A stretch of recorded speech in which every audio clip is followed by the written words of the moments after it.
Buongiorno da Giulio Cainarca, alzare per favore il volume delle cuffie perché altrimenti ci sento molto male. Buongiorno da Giulio Cainarca a tutti coloro che sono all'ascolto di Radio Padania Libera. Questa non è Onda Libera, la sigla è quella di Onda Libera, è una roba improvvisata e come tale la manteniamo per il momento, tutto per il momento, perché di decisioni definitive non ne abbiamo ancora prese qui a Radio Padania, ma le prenderemo a breve. Per chi vuole intervenire e dire la sua, poi ci sarà spazio, 02 66 20 35 29. Intanto adesso, così proprio alla cavolo, andiamo un po' fra le TV e un po' fra i giornali a leggere qualche parola che possa illuminare il nostro faticoso sentiero di interpretazione di ciò che è accaduto con il voto per le europee. La Toscana, perché vanno in Croazia, vanno a Sharm el Sheikh? Perché costa troppo, perché abbiamo una moneta sbagliata anche per il turismo. Perché vendiamo di meno anche dei nostri prodotti alimentari? Perché le arance siciliane fanno più schifo delle arance marocchine? No, il riso di Vercelli è peggiore del riso della Birmania? No, siamo in un sistema dove vale solo il mercato e il profitto e quindi è questa l'Europa che voglio cambiare. Mi fa piacere se l'Istat... Io vado al mercato di Via Osoppo a Milano. Siamo a coffee break sulla 7, intanto vado a farmi il caffè anch'io. Manda in onda. Verso le 4 del pomeriggio, ma c'è la serie, mandate una telecamera, magari l'avete già fatto, di decine di nonni coi bambini che vanno in mezzo alle cassette a cercare l'arancia non troppo marcia, ma non sono due persone, sono decine di persone che passano così. Le riforme messe in campo dal governo Renzi non bastano, ma lo dico col cuore, non bastano, ci vuole... Renzi ha preso un voto sulla speranza, chapeau, ci vuole più coraggio, la legge Fornero è sbagliata, cambiamola. E la votate al PD e fa niente, non la vuole cambiare, non hanno coraggio io i ministri. Ho fatto degli errori io come Lega, voglia, non avrei preso 1.700.000 voti se avessi fatto finta di niente, se fossi andato davanti agli elettori dicendo no, la Lega non ha mai sbagliato niente, siamo belli, bravi, più intelligenti degli altri. No, se uno sbaglia deve riconoscere l'errore fatto. La legge Fornero è una cazzata di dimensioni cosmiche, si può correggere almeno per quanto riguarda... Qual è la proposta però, Salvini? Di restituire i diritti acquisiti a chi li aveva maturati, gli esodati, ce ne sono ancora 200.000 in mezzo al fiume. Diamo la risposta ai 200.000 esodati. Il cervello sulle coperture. Tu ad ogni proposta devi proporre anche una copertura. Ma perché guarda, anche io posso dire le cose che dici tu. Ti posso fare è troppo facile. No, ti faccio due esempi concreti. Fammi esempi concreti, naturalmente. Quanto costa riformare la Fornero e dove trovi le risorse a parte uguali? Il fatto che il costo per aver rubato diritti acquisiti agli esodati non esiste, non è un problema di mercificazione. L'abbiamo capito e siamo d'accordo. Allora, in Italia, ma ti faccio un esempio molto spicciolo. In Italia ci sono 80.000 prostitute e prostituti. Se li tassi si valuta un introito fra i 3 e i 4 miliardi di euro, visto che è un lavoro, non do giudizi morali. Quei 3 o 4 miliardi di euro tassando un lavoro che c'è, che oggi viene fatto esentasse, che infatti a Bruxelles vogliono mettere nel prodotto interno. Anche i clienti pagano più IVA. Riformiamo la Fornero con i se uno ci va pagherà il 20% di IVA e salirà il prezzo delle prestazioni. Ho capito, la legge della domanda e dell'offerta. Hanno inserito in Austria è così, in Svizzera è così, in Germania è così. Riformiamo la Fornero con i soldi delle prostitute. No, sì, questo è perfetto. Se tassa la prostituta e tutela un esodato, sì. La prostituta. Sì, assolutamente. La Fornero è un fatto umano, non diventate disumani. Lei non deve ridere sul fatto che ci sono state persone... Ma io rido sul fatto che fate demagogia. Io sono disponibile per fare tutto. Chiudi tutte le prefetture domani. Ma questo siamo d'accordo. Risparmi $500 miliardi. Chiudi le prefetture. Ridimensionate. No, ma chiudile tutte le prefetture. C'è una polemica su questo. Poletti, che il ministro del lavoro non può venirci a dire l'unico elemento è la garanzia giovani, che è un esperimento a termine dell'Europa. Ma quando mai? Abbiamo approvato una legge, un decreto, abbiamo convertito un decreto legge durante la campagna elettorale sul lavoro. Abbiamo una legge delega presentata in Senato sul lavoro, non ci date lezioni di nulla. Stiamo facendo tutte le azioni possibili. Lo Stui è Davide Faraone, esponente siciliano renziano del PD. Un tassello. Ma sul lavoro stiamo facendo, perché finora mi ha dato lei. Ho dato del lei perché mi stai stravolgendo. Allora, voi avete preso i voti, però dobbiamo avere l'apporto di tutti, non Costei è Alessandra Mussolini, perché non l'avesse capito. Lorenzi il Magnifico, se no del domani non c'è certezza. Cioè io voglio rispondere. Lorenzi il Magnifico, Lorenzi il Magnifico, che ha bisogno anche di Forza Italia, della stessa Lega. Incassa i complimenti di Marchionne, che dice di essere molto contento e che questo è un passo avanti. Molto bene, se Marchionne dà lavoro sono contenta pure io. E tutti siamo contenti. Dopodiché voglio dare conto a casa del fatto che sono arrivate moltissime mail di chi ci scrive che il risultato delle elezioni europee è legato ai brogli, e cioè che in molti chi parla? Chi è parlano i sostenitori del Movimento 5 Stelle, che dicono che non cercate scuse attenuanti alla presunta sconfitta, hanno imbrogliato i risultati delle votazioni. No, lo dicesse Napolitano. Lo dico perché siccome ne sono arrivate tante di mail in questa direzione, quindi è giusto vuol dire che darne notizia, Marco, che questa è la nota folcloristica della trasmissione. Le leggo una precisa, sono tutti esterrefatti da questa vittoria troppo plateale, troppo finta, l'incredulità è palpabile. E prima che facciano sparire tutto, facessero i dovuti controlli se non hanno già occultato il tutto, che in Italia sono molto esperti in questo. Quindi ha rubato dei voti. Adesso però posso spezzare una lancia a favore degli elettori del Movimento 5 Stelle. Secondo me Berlusconi ha sbagliato a passare una settimana a dargli dell'assassino, del delinquente, del pericoloso, rischio regime. No, io contesto a Grillo delle idee confuse, però ha aiutato Renzi così facendo, perché si è creato un mostro. Adesso non è che se uno vota 5 Stelle è un analfabeta, ma lo diceva anche dei leghisti. Ma noi lo dobbiamo sempre rispettare l'elettorato, e che è Grillo che non ha dato risposta. Cosa vuole fare? Sì, però dargli dell'assassino. Non torniamo su Grillo, vi prego, do il buongiorno a Mirta Merlino.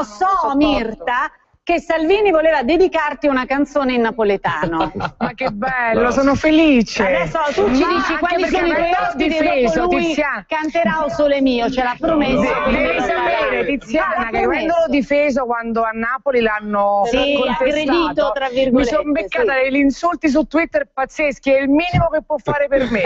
Ma lui l'ha detto appena entrato, mi ha detto canterò la fine O Sole Mio a Mirta Merlino. Fatele dire gli ospiti, Mirta, dici chi c'hai. Allora, ti dico solo la cantasse Faraone. Tanto il resto lo sapete, parliamo dell'effetto Renzi sulle amministrative.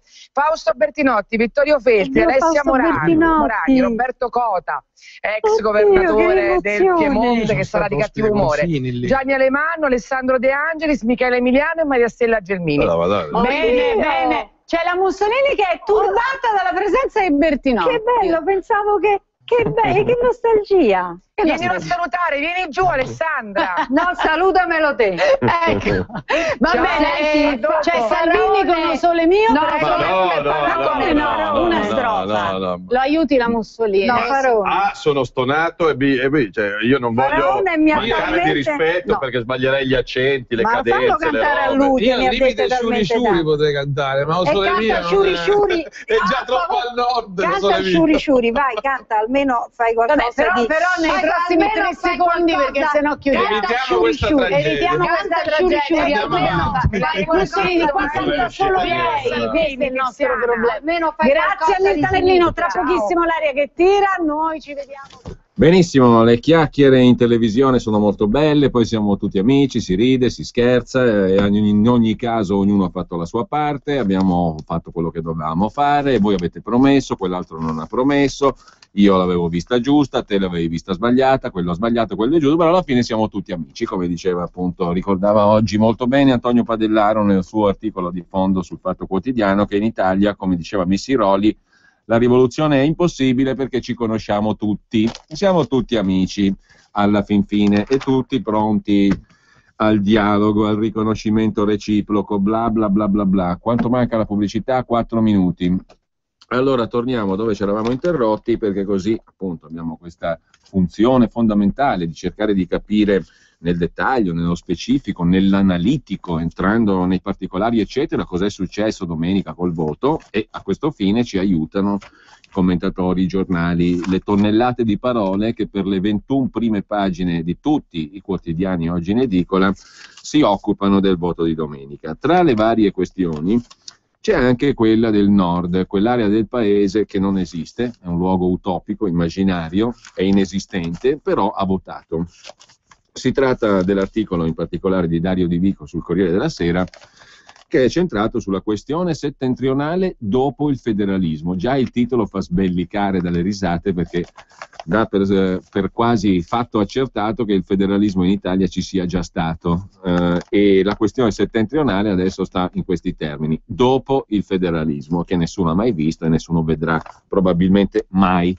Matteo Salvini è dunque riuscito nel miracolo di rimettere in pista la Lega Nord, che sembrava politicamente spacciata, scrive Dario Di Vico a pagina 11 del Corriere della Sera. Il risultato finale è pari al 6,2%, e seppur non minimamente paragonabile con le performance degli anni d'oro del Carroccio, fa registrare però una secca inversione di tendenza rispetto alle politiche 2013. Perfino nei valori assoluti, cioè in numero di votanti, la Lega ha acquistato il consenso di 294.000 persone in più. In più il leader, che è subentrato a Maroni, cioè Salvini, ha fatto segnare un successo personale che non era prevedibile. Sommando le preferenze incassate nelle varie circoscrizioni, Salvini porta a casa oltre 387.000 voti, che lo consacrano, assieme a Simona Bonafè, come il più votato di questo turno elettorale. Il tutto è stato poi ottenuto di fatto in 5 mesi, e il dettaglio non fa altro che sottolineare la capacità d'urto di Salvini, che, come ha avuto modo di sottolineare in conferenza stampa ieri, ha guadagnato per la Lega anche 200.000 voti tra centro Italia e Sud, con un incoraggiante 2% nel Lazio. La relativa spalmatura dei consensi sull'intero territorio nazionale. Il Carroccio, tra l'altro, curiosità, è il primo partito a Maletto, un paesino ai piedi dell'Etna, in Sicilia. Dopo gli telefoniamo a Maletto, telefoniamo a Maletto a qualcuno, al bar di Maletto. Prova a cercare un bar, l'indirizzo di un bar a Maletto, in provincia di Catania, credo Catania, ai piedi dell'Etna.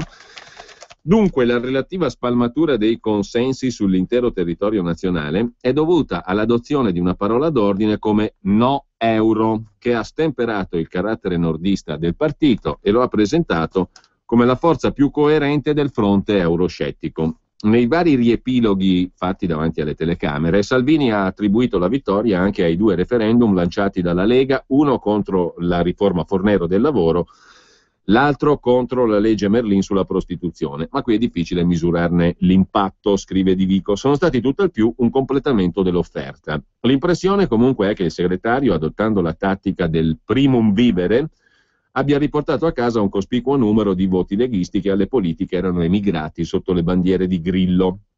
La vittoria della Lega, però, continua l'analisi sul Corriere della Sera Dario Di Vico, reca con sé un paradosso. Nel giorno in cui in via Bellerio si brinda, il PD è diventato di gran lunga il primo partito del Nord, che smette di essere terra ostile per le bandiere del centro-sinistra. Il dato del Lombardo-Veneto è eclatante e proietta il PD nella pole position per le elezioni regionali venete del 2015. Pur avendo Salvini miracolato la sua ditta, il confronto Lega-PD ha dell'incredibile. Il partito di Renzi in Lombardia vale ora il 40,3% contro il 14,6% leghista, e in Veneto è arrivato al 37,5% e supera largamente il Carroccio in tutte le città del settentrione, con la sola eccezione di Sondrio. Detto per inciso, le politiche vedono un voto comunque sempre diverso rispetto alle europee. Aspettiamo le prossime politiche a dire cosa succede realmente, perché il voto alle europee è un voto molto libero tradizionalmente, e in questo caso mi sembra che lo sia stato in maniera particolare. Questo giusto per dare un tocco così di realismo al discorso, fermo restando tutte le considerazioni sulla vittoria di Renzi indiscutibile. Nella campagna elettorale il Premier, continua Di Vico, ma noi continuiamo dopo la pubblicità in questa analisi qui. Insomma, in sostanza, dice Di Vico, guardiamo i numeri, il partito di Renzi in Lombardia è al 40,3% contro il 14,6% della Lega, e in Veneto il PD è al 37,5% e supera il PD largamente la Lega in tutte le città del settentrione, con la sola eccezione di Sondrio, da cui ripartiamo tra poco per completare l'analisi del ragionamento di Dario Di Vico sulla questione settentrionale dopo, molto dopo il federalismo. Sono Giovanna Della Mondofle.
02 66 23 44 22.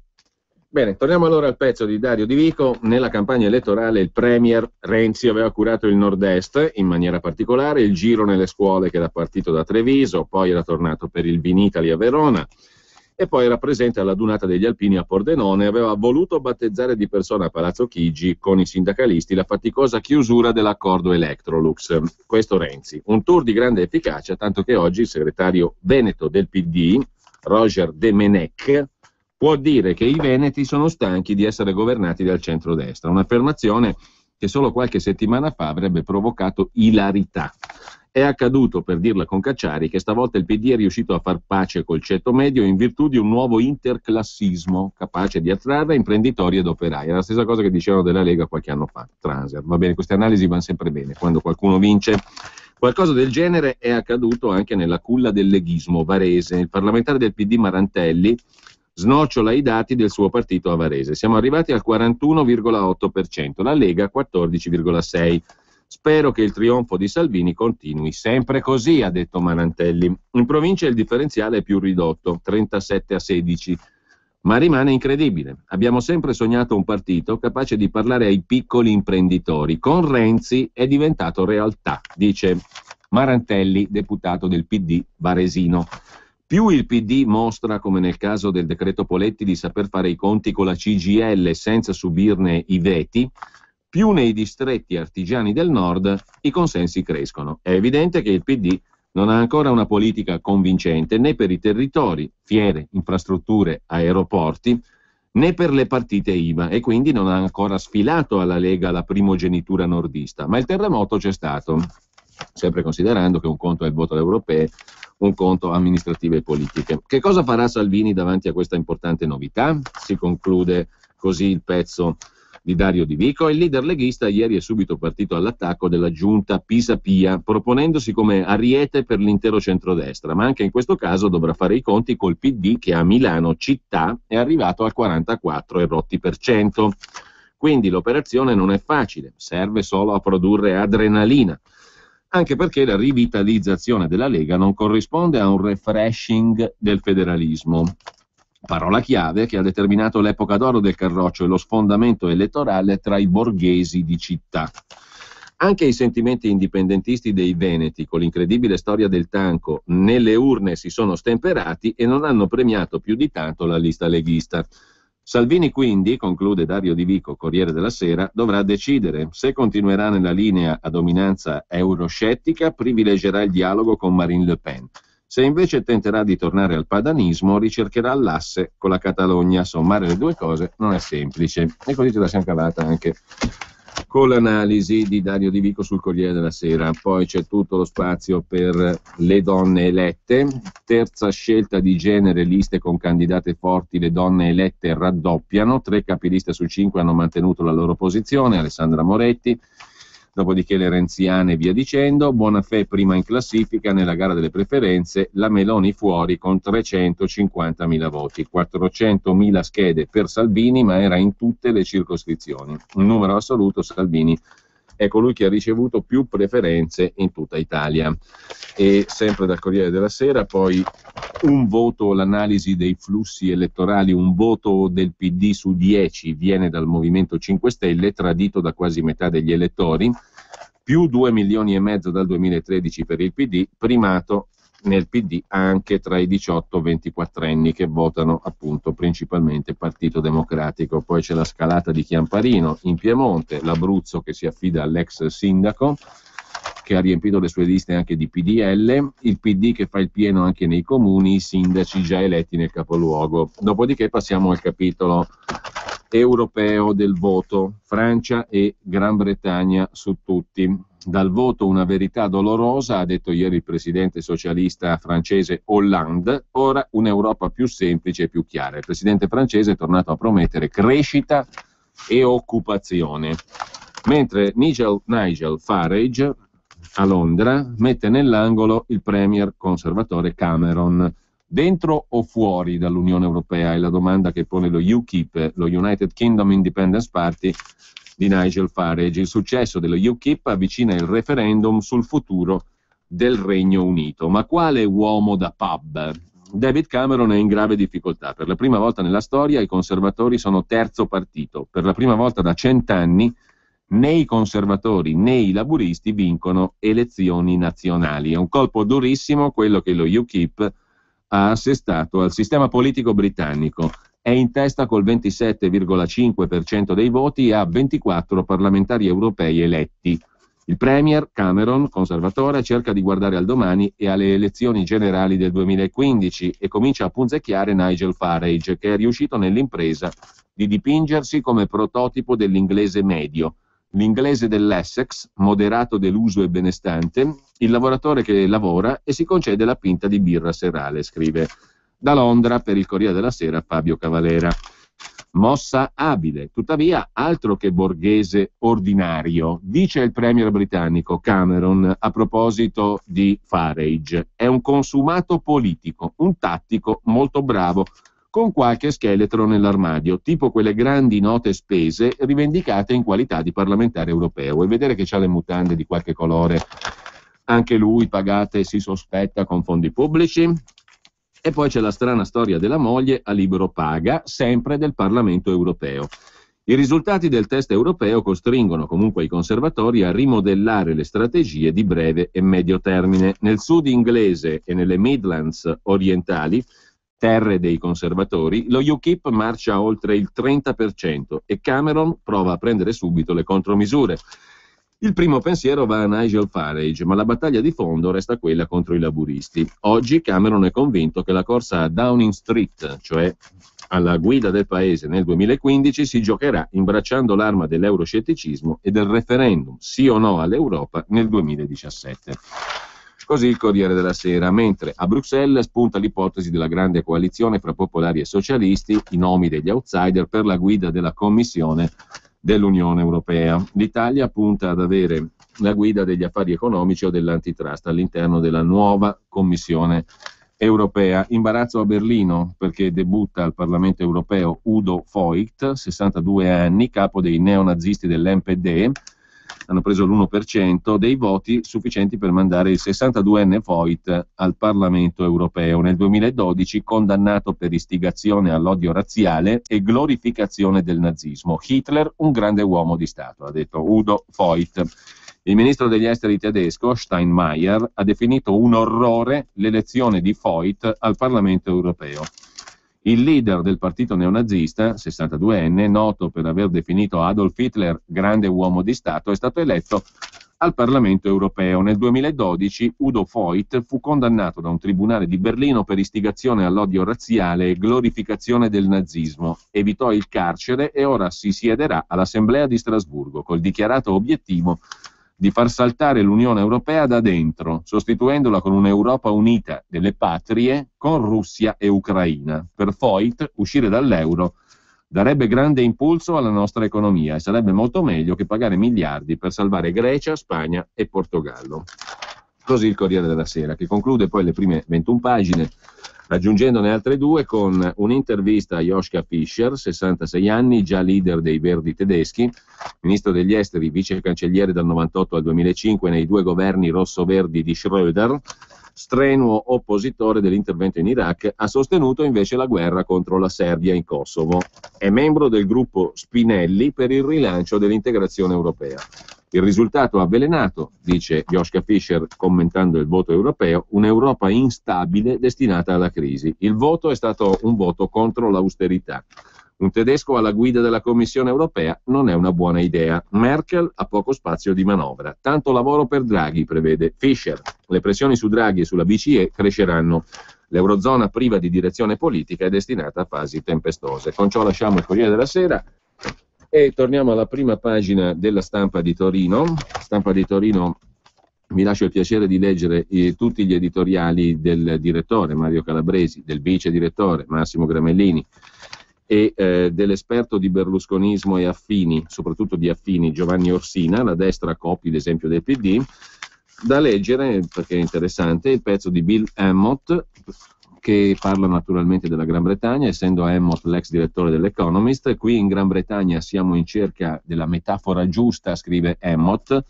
Il successo di Nigel Farage e del suo UKIP, partito indipendentista, dovrebbe essere definito un terremoto politico, la frase preferita in Francia per la vittoria del Fronte Nazionale, oppure dovrebbe essere definito un temporale, anche drammatico, ma che potrebbe passare. Insomma, come valutare il voto che ha premiato alla grande Nigel Farage? Come lo chiamiamo? Un terremoto o un temporale che può anche passare? Forse piuttosto un temporale, ma in realtà credo che la metafora giusta sia un'altra. È stato un pugno in faccia. Questa è una metafora tipicamente inglese, dal momento che accanto alle nostre maniere a volte da gentiluomini coltiviamo anche un lato violento, soprattutto dopo una serata al pub a bere.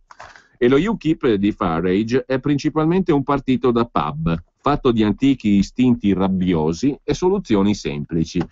La metafora calza anche perché chiunque abbia mai ricevuto un pugno in faccia sarà d'accordo sul fatto che non si scorda mai e influenza il comportamento per molto tempo. Insomma, in certe trattative il pugno in faccia non è una cosa malvagia.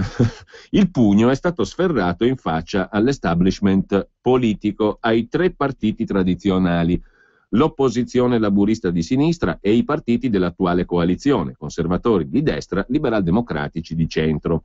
Tutti e 3, scrive Emmott, hanno sofferto in queste elezioni, eppure stranamente il partito che dovrebbe essere più felice e comunque meno danneggiato dal pugno è quello conservatore del primo ministro Cameron. Cameron, scrive Bill Emmott, dovrebbe essere quello che si è fatto meno male per 2 ragioni. In primo luogo, questo pugno è stato condiviso dall'Europa, soprattutto in Francia, quindi ora gli altri governi europei non hanno alcuna scusa per respingere gli appelli alle riforme da parte della Gran Bretagna. Il cambiamento è necessario e deve essere senz'altro espresso in qualche forma prima del referendum sull'adesione britannica che il Premier ha promesso di tenere durante il 2017 se rimarrà al governo. In secondo luogo perché a livello nazionale il pugno è stato condiviso con i laburisti e il partito laburista, non lo UKIP, rappresenta la vera minaccia per i conservatori. Sarà difficile per Farage e per lo UKIP trasferire il successo europeo e locale alle elezioni politiche nazionali che si terranno tra un anno, a maggio 2015. Il successo dello UKIP di Nigel Farage alle elezioni comunali che si sono tenute giovedì scorso, insieme al voto europeo, è stato descritto in modo eclatante dai media, ma in realtà era modesto, scrive Bill Emmott. Lo UKIP ha preso solo il 4% dei seggi in palio, che è un grande risultato partendo da 0, ma rappresenta solo un piccolo inizio. L'altro articolo degno di menzione in prima pagina sulla Stampa è quello di Luca Ricolfi, che ci riporta all'Italia sotto il titolo "Perché i sondaggi hanno fallito". Cosa scrive il professor Ricolfi? Dopo lo scossone elettorale di domenica, le domande che tutti ci facciamo sono di 2 tipi. Primo, perché tutti i sondaggi hanno clamorosamente sbagliato la valutazione della distanza fra Renzi e Grillo, sopravvalutando Grillo e sottovalutando Renzi? Seconda domanda, cosa è veramente successo domenica? La risposta alla prima domanda è sconcertante. A quel che sono riuscito a capire, scrive Ricolfi, diversi sondaggi circolati nelle ultime settimane non erano grezzi, ma erano corretti per tener conto della debacle sondaggistica del 2013, quando tutti gli istituti sopravvalutarono pesantemente il PD di Bersani e altrettanto pesantemente sottovalutarono il Movimento 5 Stelle di Grillo. Facendo tesoro dell'esperienza di allora, il risultato del PD è stato più o meno scientemente addomesticato verso il basso e quello di Grillo addomesticato verso l'alto. Peccato che nel frattempo l'elettorato pare aver scelto di ingannare i sondaggisti esattamente nella direzione opposta. Nel 2013 diversi elettori intervistati dicevano di votare Bersani, ma votavano Grillo. Oggi diversi elettori hanno detto di votare Grillo, ma poi hanno votato Renzi. Il fenomeno è noto, è stato studiato e si ripresenta periodicamente soprattutto dalla metà degli anni 90, ma nessuno è stato ancora in grado di individuare con sicurezza quando le risposte ai sondaggi distorcano le reali intenzioni di voto a favore di una parte politica e quando a favore di un'altra. Da qui un errore clamoroso, mai grande come in questa occasione, ovvero il vantaggio di Renzi su Grillo è stato di circa 20 punti, mentre la maggior parte dei sondaggi circolati in questi mesi pronosticavano uno scarto di 5-6 punti. Ma perché gli elettori stavolta hanno finto di votare Grillo nei sondaggi e hanno scelto Renzi nelle urne. E l'idea che mi son fatto è che in modo involontario ma diabolicamente efficace tutti gli attori della scena pubblica, politici, sondaggisti, mass media, abbiano cooperato per creare la credenza in una possibile vittoria di Grillo. In questa direzione ha spinto la predizione universale in Europa di un clamoroso successo delle forze anti-euro e antisistema, una predizione che era naturale tradurre in un pronostico di sfondamento del Movimento 5 Stelle, cioè della forza più antisistema del nostro quadro politico. Ma nella medesima direzione ha spinto la demonizzazione del pericolo Grillo da parte dei media e delle forze politiche, una demonizzazione, scrive Luca Ricolfi, alla quale negli ultimi giorni di campagna elettorale ha dato un grande contributo Berlusconi stesso, il quale ha detto: Grillo mi fa molta paura, è un aspirante dittatore. Infine, sempre in quella direzione possono avere agito le mani avanti messe ultimamente da Renzi, le cui dichiarazioni "io resto anche se vince Grillo", aveva detto Renzi, potevano suonare come segnali di un possibile successo del Movimento 5 Stelle. In breve, scrive Luca Ricolfi su La Stampa, nella testa di molti elettori si deve essere formata la sensazione che Grillo davvero potesse vincere e conseguentemente è scattato il consueto effetto vincitore, cioè la tendenza degli intervistati ad adeguarsi al clima di opinione, esprimendo intenzioni di voto generose verso il vincitore annunciato e prudenti verso il possibile perdente. Ma veniamo alla sostanza. Perché Renzi ha stravinto e Grillo ha perso? Qui, scrive Luca Ricolfi, non si può che andare per congetture. Con il senno di poi, ero fra quanti non escludevano un clamoroso successo di Grillo. Con il senno di poi mi pare che si debba dedurre che, almeno in questo periodo, gli italiani preferiscano essere governati piuttosto che lasciati alla deriva. Grillo è perfetto per lo sberleffo, per la polemica anticasta, per lo scetticismo sull'Europa, ma Renzi è riuscito a metabolizzarne molti messaggi, trasformandoli in messaggi positivi, dalla riduzione degli stipendi dei manager pubblici alla vendita di auto blu all'intenzione di rinegoziare il patto europeo. Si poteva naturalmente pensare che gli elettori fra la coppia Renzi e l'originale Grillo avrebbero finito per preferire l'originale. Non è andata così. È possibile che l'elettorato italiano, il proprio Vaffa Day, lo abbia in realtà già celebrato e consumato un anno fa alle politiche 2013 e ora stia cercando di capire chi può prendere in mano le redini del paese. Se è così, la sconfitta di Grillo e di Berlusconi non può stupire e la vittoria di Renzi si spiega semplicemente con l'assenza di antagonisti credibili, come in una partita di calcio in cui la squadra avversaria non si presenta in campo. Non so se questa lettura sia giusta o se sia troppo semplicistica, prosegue Luca Ricolfi nel commento di prima pagina sulla Stampa, ma se questa lettura fosse corretta, allora le conseguenze per Renzi e il suo governo potrebbero essere meno univoche di quanto il trionfo di queste ore indurrebbe a credere. Nel breve periodo la vittoria alle europee non può che rafforzare Renzi e l'azione del suo governo, rendendo implausibile la richiesta di andare a elezioni anticipate per verificarne l'effettivo consenso. Il peccato originale di essere andato al potere senza passare per vere elezioni ovviamente resta, ma dopo il voto europeo diventa difficile dubitare del seguito di Renzi nel paese. Nel medio-lungo periodo, invece, le prospettive del PD di Renzi sono forse meno scontate. Il 40,8% può apparire un risultato storico, perché è la prima volta che il principale partito della sinistra erede del PC sfonda da solo la barriera del 40% e pare far uscire la sinistra dal suo recinto storico, che l'ha sempre confinata entro il 33% dei voti, barriera che nemmeno Veltroni era riuscito a oltrepassare nel 2008. Uno sfondamento al centro che pare confermato dal crollo dell'area montiana, scelta civica ribattezzata scelta europea, passata nel giro di un anno dall'8,3% dei voti a meno dell'1% e presumibilmente confluita in gran parte proprio nel PD. Tuttavia, proprio il confronto con Veltroni e prima ancora con Berlinguer suggerisce prudenza. In termini assoluti, il numero di voti del PD di Renzi, 11 milioni, segna un balzo rispetto al PD di Bersani, meno di 9 milioni, ma resta al di sotto dei voti conquistati da Veltroni nel 2008, 12 milioni, e perfino di quelli conquistati dal partito di Berlinguer nei due grandi exploit del 76 alle politiche e dell'84 alle europee, sotto l'emozione della morte di Berlinguer. E questo nonostante il corpo elettorale sia nel frattempo passato da 40 a 50 milioni di elettori.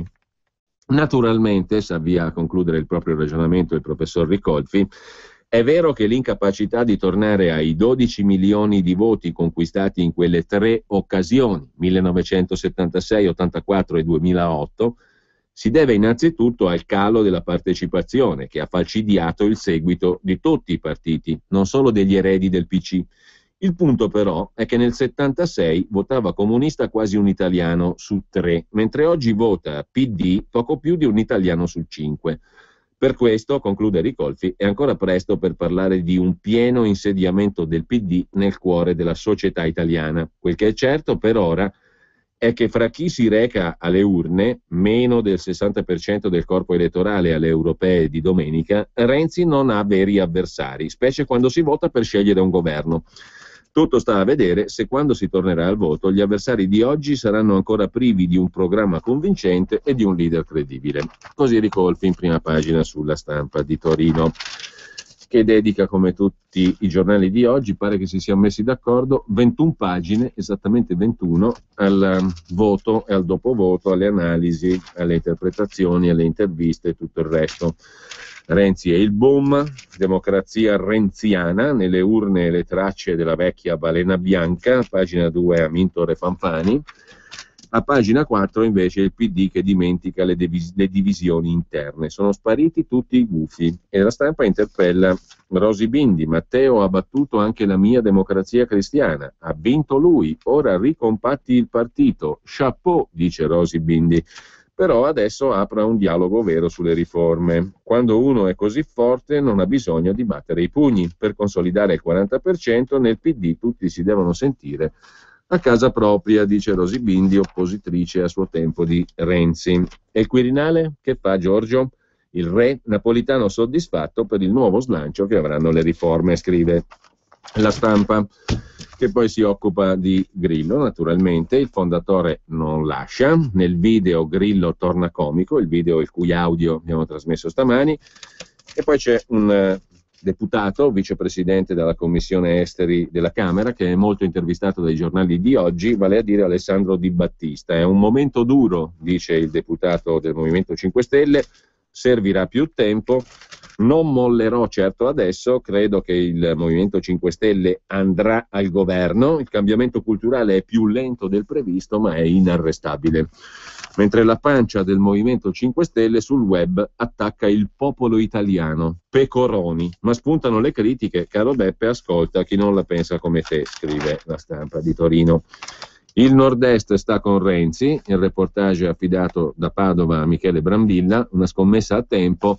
Le riforme in un anno, chiede il popolo del Nord-Est. Percentuali da vecchia democrazia cristiana, ma il voto non è al PD, è al Premier Renzi. Per Zuccato di Confindustria, ora Renzi è più forte, deve agire, fare. Sorpasso storico, boom dei democratici. Nella Treviso del Carroccio si supera il 46%. Per gli imprenditori il centrodestra non era più un referente credibile, dice il segretario regionale del Partito Democratico. Sulla questione di Forza Italia invece trionfa Fitto nel disastro, titola la Stampa, che poi interpella Giuliano Urbani, uno dei fondatori di Forza Italia. Caro Silvio, fatti da parte, ormai la tua stagione è finita, ormai non fa più presa l'anticomunismo, insistere significherebbe farlo fuori tempo massimo. Restando, Berlusconi andrebbe incontro a un rapido declino. Salvi ciò che di buono ha fatto, è il consiglio del professor Urbani.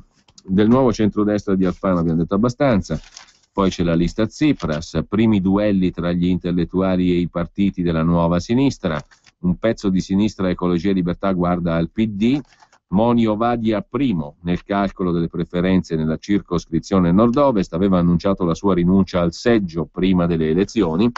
È stato eletto anche il giornalista di Repubblica Curzio Maltese, un'altra esponente di Repubblica, del partito di Repubblica, tra virgolette, anche se scrive ormai ultimamente sulla Stampa di Torino, Barbara Spinelli, la compagna dell'ex defunto ministro dell'economia Padoa-Schioppa.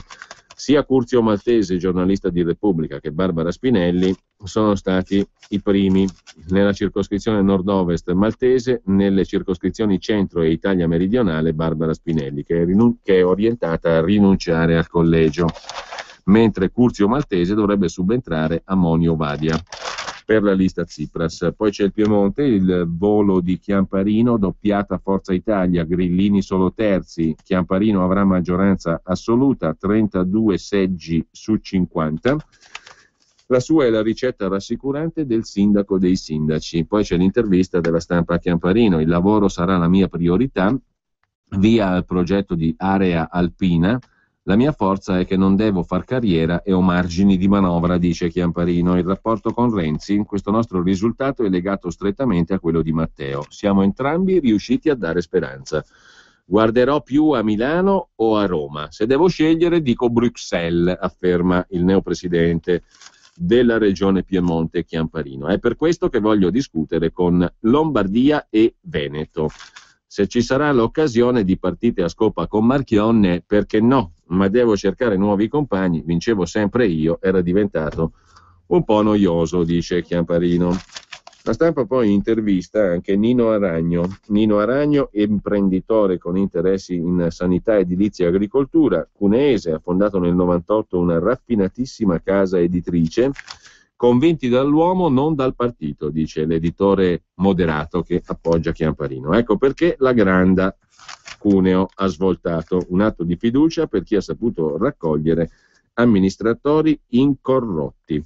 Il dono che farò a Chiamparino, il memoriale per stabilire le regole generali per l'amministrazione di un'azienda agricola a vigneto nelle Langhe di Luigi Einaudi, dice Nino Aragno, che ha pronto il dono per il nuovo presidente della regione. Atteniamoci alla Costituzione, presidente e non governatore. La svolta è anche il respiro della lingua, il recupero di un alfabeto ad hoc contro ogni forzatura, dice l'editore. Medaglia d'oro ai benemeriti della cultura e dell'arte, dal 99 ha edificato un cenacolo, scrive la Stampa, dove siedono Croce Gentile, Sainte-Beuve e Bobbio, Flaubert e Goethe, Jemolo e Arpino, Curtius e Swift. Una certa idea dell'Italia e dell'Europa. Te capì? Mentre i sindaci, anche qui c'è l'onda renziana nei comuni, Firenze a Nardella, a Bergamo in vantaggio Gori ma va al ballottaggio, e questo per quanto riguarda la sintesi della sintesi sulle amministrative. Poi c'è la BCE, Banca Centrale Europea di Draghi, che è pronta a tagliare i tassi di interesse giù fino allo 0,15, e la Stampa conclude le 21 pagine con un'intervista al premio Nobel per l'economia Joseph Stiglitz. Spero che Merkel ora dia ascolto a Renzi, l'austerità ha fallito, è ora di cambiare passo. E ancora Juncker e Jean-Claude, che prenota la commissione dell'Unione Europea corsa in salita, e l'asse Merkel-Cameron contro il candidato del Partito Popolare Europeo. Poi c'è spazio per la Francia e per la Gran Bretagna, ma qui sono le solite cose. Con ciò abbiamo chiuso anche con la Stampa. Vediamo Repubblica, che dite? Intanto chi vuole telefonare può farlo, abbiamo le linee 02 66 20 35 29 per chi vuole intervenire in diretta e dire la sua. 02 66 20 35 29. A proposito di numeri di telefono per il referendum, vi ricordo il numero 0266 234 234, sito vieniafirmare.org. Mancano pochi giorni, occorre raccogliere ancora le firme per stare al sicuro sul quorum, o meglio sul numero delle firme necessarie, 500.000. Su Repubblica abbiamo in prima pagina il Premier Renzi. Dopo questi risultati nessuno ci può fermare, non accetto più ricatti. Quelli del 5 Stelle si siedano al tavolo del confronto. Poi Ilvo Diamanti, il sociologo, che ci spiega che Renzi è primo in tutto il territorio, il PD ora è un partito nazionale. Una coppia di interviste a Cooperlo, il quale riconosce a Renzi il cambio di marcia al governo, e a Simona Bonafè, puntare sulle donne è la scommessa che abbiamo vinto. Parole, parole, parole, anche da parte di chi ci sta chiamando. 02 66 20 35 29. Pronto? Pronto? Buongiorno. Dottor Cainarca, senta, mi permetto di chiamare perché il signor Morelli col quale ho condiviso, che ha condiviso ciò che ho detto, non mi ha permesso di terminare una cosa molto importante che volevo dirgli. Prego. Siccome ha commentato il titolo di Avvenire, mi stupisco che i cattolici che vanno a messa la domenica votino Renzi, che il PD prevede l'aborto e le coppie di fatto, matrimoni tra omosessuali. Mi mancava di dire una cosa e lei poi mi dirà, la lascio subito. Dobbiamo piangere i morti che vengono con i barconi che purtroppo affondano, e va bene, la faccio breve, ma chi è che piange? Chi è di tutti questi cattolici che hanno votato PD piange i feti che tutti i giorni vengono tolti dal grembo materno con l'aborto, buttati nei rifiuti ospedalieri, nei cassonetti dei rifiuti ospedalieri e portati lì all'inceneritore? Chi piange quei bambini morti lì? Grazie signora, ha avuto modo di completare il suo pensiero, anche se, diciamo così, credo fosse abbastanza chiaro, come Morelli credo abbia intuito prima ciò che lei voleva dire, e comunque l'ha detto per esteso. Benissimo, abbiamo anche questa funzione di utilità sociale come Radio Padania. Pronto?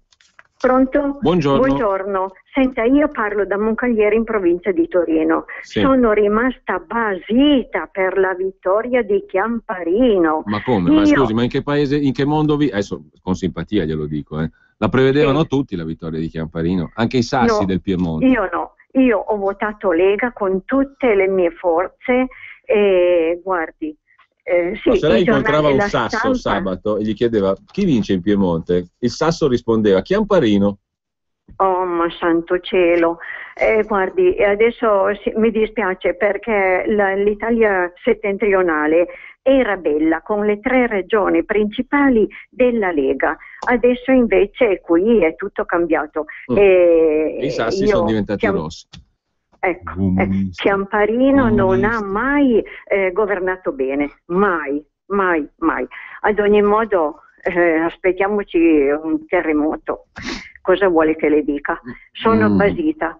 Va bene, registriamo il suo basimento, la sua basitudine, la sua basezza, con una S sola, e poi sentiamo 2 telefonate, 02 66 20 35 29. Dobbiamo ridere, scherzare, perché oggi pomeriggio qua c'è una guerra a Radio Padania in redazione, quindi prima bisogna ridere, prima della guerra. Pronto? Pronto, buongiorno. Buongiorno. Signor Cainarca, complimenti, davvero io la stimo tantissimo, chiamo dalla provincia di Milano. Ripone molto male la sua stima, se lo lasci dire. Raramente mi sbaglio, non modestamente, ma raramente mi sbaglio. Comunque ribadisco i complimenti. Allora, mi ricollego al discorso che ha fatto la signora prima. Questa non è il PD, la prima signora che ha chiamato, questo non è il PD, questa è la DC che ha votato la legge sull'aborto, che ha votato il divorzio, turliamoci il naso e votiamo DC. Questa non è il PD, questo è questi dati del 40% richiamano tantissimo la Democrazia Cristiana degli anni. Quindi è inutile che noi ci stupiamo se chi va in chiesa la domenica, e io sono una di quelle. Ma scusi, ma Renzi dov'è che va? Scusi signora, Renzi dov'è che va la domenica? Vergogna. Prego. No, dico Renzi, dov'è che va la domenica mattina? In chiesa? Esattamente. Viene dai Boy Scout, è tutto cattolico anche lui, no? Vedo che ci siamo capiti. Quindi è inutile che stiamo io sono cristiana, sono cattolica, voglio bene a Gesù, ho le mie convinzioni, ma io sono veramente schifata, scusi l'espressione, io non sono nessuno, però davvero nel mio piccolo cerco di essere relativamente coerente, faccio i miei errori come tutti, però cerco di essere coerente. Questi sono i cattocomunisti della Democrazia Cristiana che hanno votato e votano continuamente chi porta avanti cose contro la morale cristiana. Boh, non lo so, io su questo ho delle perplessità, perché ormai la melassa è unica, mi sembra di capire. La melassa è unica perché l'hanno ridotta unica, perché non c'è più. No, però poi c'è un altro problema, ma io dico, ma oggi nel 2014 dobbiamo essere ancora qua a dire io sono cattolico cristiano, ergo scelgo un certo partito, non lo so, mi sembra una roba fuori dal mondo. Cioè, se io sono cattolico, cristiano, protestante, mi piace Buddha, perfino Maometto, mettiamoli dentro tutte le divinità possibili e immaginabili, ma questo cosa c'entra col mio votare come cittadino? Io questo lo voglio capire.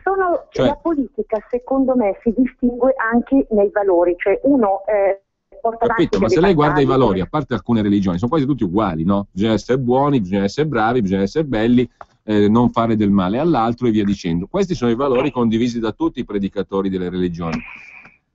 Condivisi da tutti relativamente. Io mi appoggio tantissimo al Vangelo, ok? Per cui cerco di portare avanti, cioè faccio riferimento a quello che c'è scritto sul Vangelo, ok? Per cui io credo Ma lei com'è che mi passa dal Vangelo alla scheda elettorale? Questo è il punto. Perché in un partito, signor Cainarca, mi scusi, e questo è il mio, in un partito ci sono racchiuse tante cose, c'è la battaglia per il salario, c'è la battaglia per il lavoro, c'è la battaglia per l'immigrazione, ci sono tantissime battaglie o comunque punti di vista che si portano avanti, ma una persona, prima che un lavoratore, prima che un commerciante, è una persona che ha comunque dei valori, delle caratteristiche, e io in un partito porto avanti anche questo, per cui do la preferenza a quel partito che mi rappresenta anche in questo. O che dice di rappresentarlo, perché in realtà nel 99% dei casi gli esponenti politici poi fanno tutt'altro, no? Quindi dicono di voler rappresentare determinati valori e poi in realtà non gliene frega assolutamente niente dei valori, bensì dei voti. Quindi se noi siamo, signora mi permetta, se noi siamo un pochino scaffatelli, diciamo, perché non credo che abbiamo fatto la prima comunione ieri pomeriggio, direi di no, quindi forse se separiamo i due campi, cioè io vado in chiesa se credo, faccio tutto quello che devo se sono credente, ma quando faccio il cittadino di uno Stato, di una repubblica, agisco a prescindere da tutta quella roba là. A prescindere completamente, secondo me. Secondo me no, perché una persona è se stessa a 360 gradi, non può perché guarda, abbiamo capito, grazie signora, purtroppo io la devo salutare, però il dialogo con lei mi è piaciuto molto. Per conto mio, siccome i politici quando parlano di valori raccontano inevitabilmente bugie al 100%, non c'è un caso, uno, in cui non sia così, io direi che noi dobbiamo essere molto laici, oltre che un pochino laidi tante volte, però sicuramente molto laici, anzi non molto, laici punto e basta, senza né molto né poco, laici punto e basta. Pronto? Secondo me, io dico la mia che è un'opinione, quindi fallibilissima, sbagliatissima, contestabilissima soprattutto, per carità. Prego, buongiorno. Buongiorno Cainarca, mi lasci dire che io mi unisco ai suoi estimatori, non me ne voglia, insomma, non penso di far nulla di male. Guardi, io sono in disaccordo anche con me stesso, figuriamoci se posso concordare con lei. Allora, io mi chiamo Franz, sono dal Veneto. Sì. Volevo dire questo, i valori ci sono. I valori sono 80 euro, signor Cainarca, sono valori quelli là. Sì. 80 euro per 12 mesi sono 960 euro. E lei non mi può dire che non sono valori quelli. Certo, ha ragione.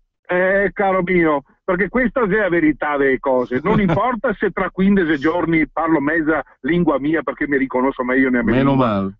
Non importa se tra 15 giorni i mette a Tasi che raderà il suolo chi 90, chi 80 euro ha e non solo. Non Tasi e paga. Bravo Cainarca. E ora, detto questo, mi volevo chiudere la telefonata per non essere troppo lungo, ringraziando il mio segretario federale, perché i 300 e passa mie preferenze mi porta un segretario federale, oltre che autorevole, e lo era già, ma anche veramente forte, che sono sicuro che si dedicherà a tutta anima e corpo ancora di più al movimento, contrastando certe cose, portando in alto la radio, che ha bisogno la radio di avere certezze. Posso sottolinearlo quest'ultima frase? La sottolineo 4 volte con l'evidenziatore. Bene, sono certo di queste cose e anche che farà correre i Caregari. Grazie Cainarca di tutto. Grazie anche a lei. 02 66 20 35 29, dibattito con 2B e 4T. Pronto? Buongiorno Cainarca, le parlo dalla montagna lombarda, sono Annalisa di un piccolo paese di montagna. Allora, la mia analisi è questa, mi accodo a tutti quelli che stimano lei, Radio Padania e tutti, e Salvini. Ma secondo voi sta radio è importante o no? Domanda da cretino. come sezioni, tutto abbiamo dato un contributo al mese di novembre. No, lasci perdere il contributo. La radio in sé è utile, è importante o no? È seria, utilissima, è diretta, è tutto quello che si può esprimere, perché uno con una telefonata libera può esprimersi, in televisione non lo puoi fare, sei inerme, sei di fronte a una scatola meccanica e basta. Quindi l'opinione la puoi esprimere e tutti lo possono fare. La radio è essenziale, mi raccomando, difendetela con le unghie e se avete bisogno chiamatemi. Guerra. Ha capito la parola guerra? Perché prima di morire uno deve fare la guerra. Pronto? Ecco, la faccio io la guerra. Ciao, Kainarka. Quella, buongiorno, ciao. Hai capito chi sono? Marisa. Sono quella che rompe le balle. Marisa, allora, Marisa. Sì, dimmi. Ciao. La prima cosa che voglio dire è perché Borghi non ha passato. Perché ha preso meno voti degli altri. Sì, ho capito questo. Però è stato messo in una posizione sbagliatissima. Kainarka, tu sai che con te io ho un feeling perché mi capisci, sono ignorante come una capra, però sta roba qui non mi va giù. Ma era il secondo posto. Kainarka, ascoltami. Dimmi. In cose di radio io sono la prima a gestirla come dei soldini, perché non si deve chiudere, è lì in via Bellerio devono darsi una mossa, sia con la radio sia con il giornale, perché io ne prendo 3 al giorno. Cosa ne pensi? Dai, rispondimi, Kainarka, ciao. No, non ho capito, scusi, mi sono distratto, lo confesso. Cosa ne pensi? Dai, rispondimi. Mi sono distratto, onestamente. Cos'è che ha detto? Dopo darsi da fare in Bellerio per la radio. Ah, ecco, sì, che devono darsi da fare in Bellerio per la radio è fuori da tutti i dubbi, non c'è neanche la più pallida ombra di tutto ciò. Pronto? Pronto? Buongiorno. Buongiorno, sono Mirella da Sesto San Giovanni. Allora, volevo ribadire il concetto della signora precedente per chiarire bene la differenza che c'è tra il pensiero religioso e il pensiero politico. Allora, quasi tutte le religioni hanno fatto lo stesso errore, hanno confuso il verbo essere con il verbo avere. Quindi, scusi, sono un po' emozionata perché non sono abituata a parlare. Sì. Comunque, il verbo avere indica un possesso. Perché ci sia un possesso ci vogliono come minimo 2 terminali, chi possiede la cosa posseduta. Allora, se io ho l'anima, ecco, c'è appunto il concetto religioso dice che tu hai un'anima. Lei l'ha mai vista l'anima? Lei l'ha mai vista l'anima? Ma l'anima siamo noi, lo spirito. Lo spirito non si vede mai. Io non l'ho mai vista. Comunque. Ma non si vede, ma non si vedono le cose materiali. E ciò che non si vede per me non esiste. Non esiste, allora anche l'aria che respira non esiste perché non la vede. No, quello al microscopio la vedi. Ecco, ma lei provi a pensare un pensiero, lo vede il pensiero, allora non esiste. Non lo vede. Però nasce dentro il cervello, che è tutta roba chimica, ma fisica, eccetera. Il cervello lo può vedere, pesare, misurare, ma il pensiero non lo può né vedere. Vabbè, andiamo al dunque. Mi scusi se l'ho deviata dalla retta via, prego. Scherzo, sto scherzando, signora. Va bene. Comunque, noi appunto volevo ribadire il concetto che se io dico che ho l'anima, allora io chi sono che posseggo l'anima? E allora il dato corretto è che io sono l'anima e ho un corpo e una mente che purtroppo, dico io purtroppo, mi servono per poter fare tutte le cose che devo fare. E così è per tutti, siamo tutti degli spiriti, dentro un corpo di carne. Pronto? Sì, la sentiamo. Ascolta. In realtà no, non la stavo sentendo perché purtroppo mi sono distratto di nuovo. È un concetto un po' complesso, diciamo. Sì, non molto diffuso. Comunque, il pensiero politico e il pensiero religioso, cioè una persona è uno spirito, è libera di scegliere quello che vuole fare, però da quello che fa sta decidendo il suo futuro e anche quello degli altri. Perché una persona... Ergo? Conclusione? Conclusione, cioè se uno pensa che uccidersi è una cosa che vada bene, allora lo fa e danneggia chi invece ne subisce le conseguenze. Riguardo l'aborto, l'ultima cosa, riguardo l'aborto praticamente riguarda il feto che c'è nel feto, no? Che è una cosa fisica. Ma lei andrebbe ad abitare in una casa non ancora finita? Penso di no. Aspetterebbe che la casa sia finita e poi entra in quella casa. Non capisco la metafora, mi scusi. La metafora è che l'aborto è negativo, certo non è accettato neanche dalla Chiesa, perché è come se io vado a distruggere la casa di qualcuno che la sta costruendo, e quindi poi è materia, perché lo spirito, l'anima, noi stessi entriamo nel corpo quando nasciamo.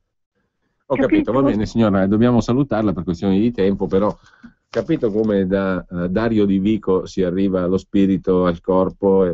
La radio è fantastica anche per queste cose qua, perché oltretutto ti fa passare dei gran quarti d'ora, detto per inciso, e comunque abbiamo ancora spazio per qualche telefonata. 02 66 20 35 29. Mi piace questo tipo di analisi del voto alle europee, è molto interessante. Pronto? Pronto Giulio. Quella, chi l'è? Buongiorno. Non so chi l'è, se benissimo chi l'è. Ma a me questi mistici religiosi, io li adoro. Oggi come oggi mi stanno veramente sul coglione. No, io li adoro. Vorrei diventare musulmano. Roberto, cosa dici? Bravo, cazzo, ma cosa c'entra la menata dell'aborto con le elezioni europee? Ma questi rompono i coglioni con l'aborto sulle elezioni europee. Cosa c'entra? Una bella pipa di nulla. E questo era l'inciso. Secondariamente, volevo fare una considerazione su quello che hai detto prima. Oggi sono in contrasto con me stesso. E faccio un inciso che poi ridi ancora di più. L'altra dita vedevati i gufi a testa giù, oggi ti sei incontrato con te stesso e ti mettiamo i gufi a testa giù. No, mi metto io adesso a testa in giù, come i gufi, che peraltro veramente i gufi si mettono a testa in giù, è un dato scientifico. Tu ironizzi, ma è la pura verità.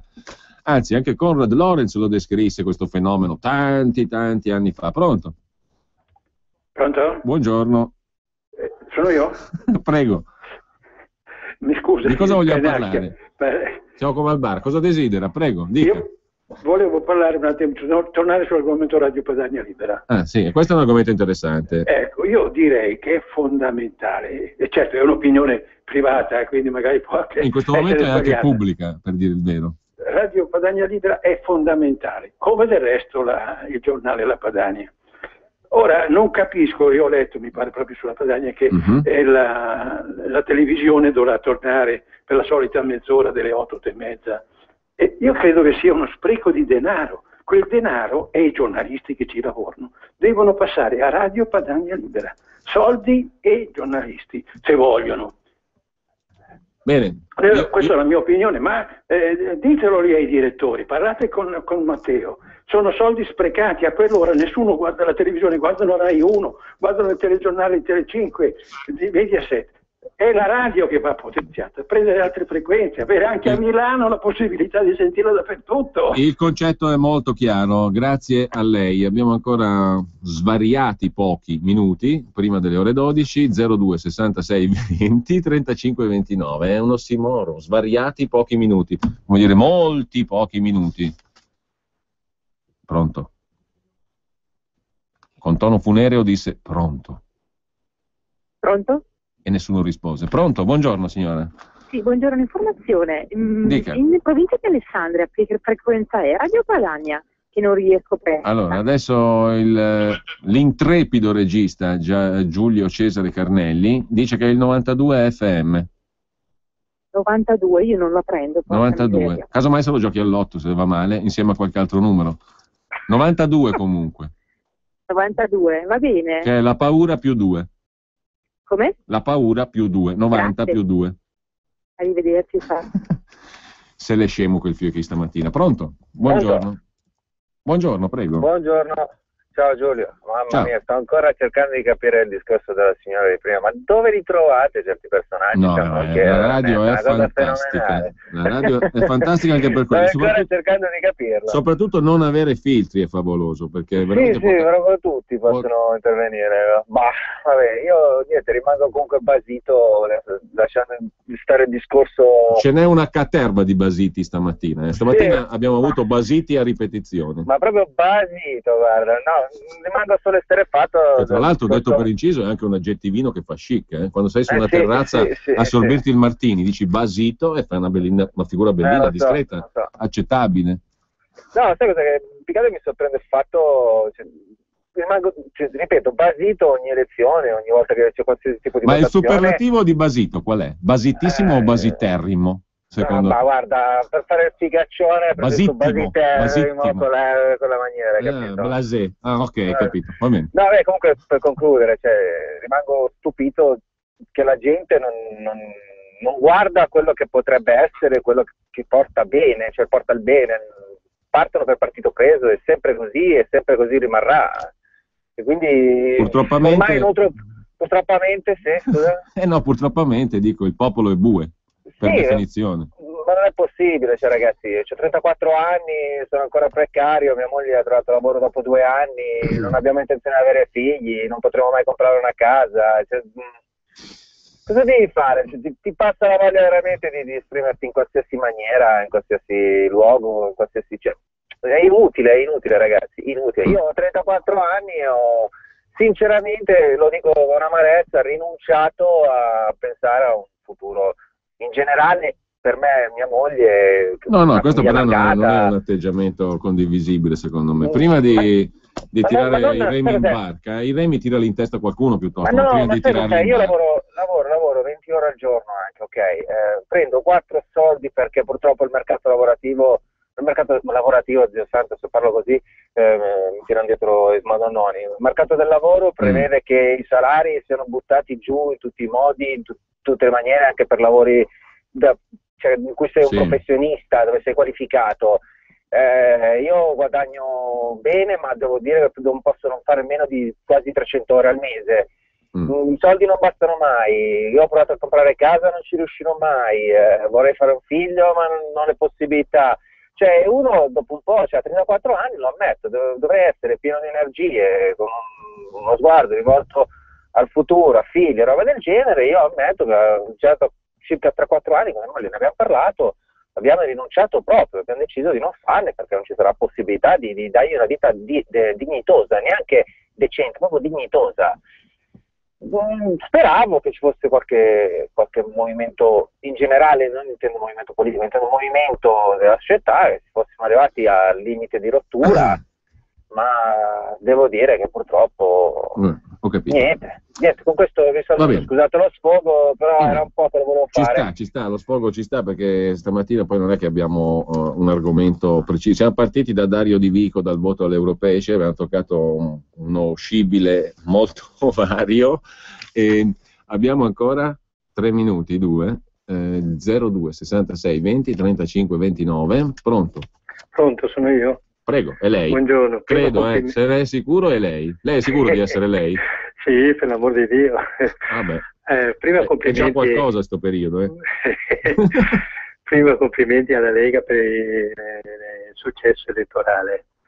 Secondo, vorrei fare una mia considerazione, quella breve, molto breve. Saluzzi ha detto grazie all'aiuto grazie che Silvio. danno Beh, però lo dice sempre, quindi non è indicativo, lo dice sempre. No, non questo. Per l'amore dell'Italia appoggio Renzi, Alfano per amore dell'Italia, degli italiani appoggio Renzi, però i voti li prende Renzi e chi vota si dimenticano l'amore per l'Italia che ha dato questo. Poi non vorrei che Salvini si mettesse insieme alla destra, perché la destra ha sempre remato contro la Lega. Guardate Fini, guardate Casini, grazie. Bene, abbiamo giusto tempo per l'ultima telefonata, in questo baserrimo filo diretto che abbiamo fatto stamattina. Pronto? Pronto il dottor Cainarca. Imbaserrimamente io? No, io sono Luciano da Bologna, ma vorrei aprire una disputa teologica. Bello, allora, questo mi piace. Ma allora, tu guardi, il vento lo vedi? La posso fermare? No, dai, dammi del tutto. Luciano, ti posso dire una cosa? Se tu mi riesci in 1 minuto e 30 secondi ad aprire e a concludere, nonché a sviluppare nel frammezzo una disputa teologica senza bisogno di disputare con nessuno, ma con te stesso, sei un grande. No, con me stesso no, perché io non riesco a convincere. Tu adesso mi devi fare, ormai è già andato 30 secondi, in 1 minuto una disputa con te stesso, quindi non è una disputa, ma è un monologo interiore, reso pubblico. No, monologo no. Dai, spara. Fai il vento lo vedi, la gravità la vedi. Sì, è tutto misurabile, è tutto misurabile. L'anima no. Ma lo vedi. L'anima no. No, ascolta, no, a parte che vabbè, mentre ascoltavo certe parole mi veniva in mente quella parte di non ci resta che piangere contro Isi, quello là che gli dice ricordati che devi morire, e lui adesso vado a scriverlo, non so se ti ricordi. Era Troisi che diceva mo lo scrivo. Me lo scrivo. No, comunque la radio è fondamentale, è fondamentale, ci ha insegnato a non guardare la destra, la sinistra e tutte queste minchiate qui e a capire che c'è qualcuno che orchestra queste cose ben al di sopra, per cui è fondamentalissima, la radio va rafforzata, a me dispiace per Aurora Lussana, mi dispiace di tutto, però la radio è fondamentale. È un rapporto diretto con la gente, apre le menti. Adesso questa tua frase, da qui in avanti, la trasmettiamo per 24 ore di fila, senza nient'altro in mezzo. Grande Luciano. Sotto ci deve essere una musica tipo Bach, Johann Sebastian Bach. È un rumore di pugni in faccia. Perfetto. Grazie Luciano. Caro. Grazie Luciano. Noi concludiamo in pompa magna, baserrimamente parlando. Rimaniamo tutti baserrimi e aspettiamo fiduciosi il pomeriggio di guerra. Allora, questa è l'auto giusta.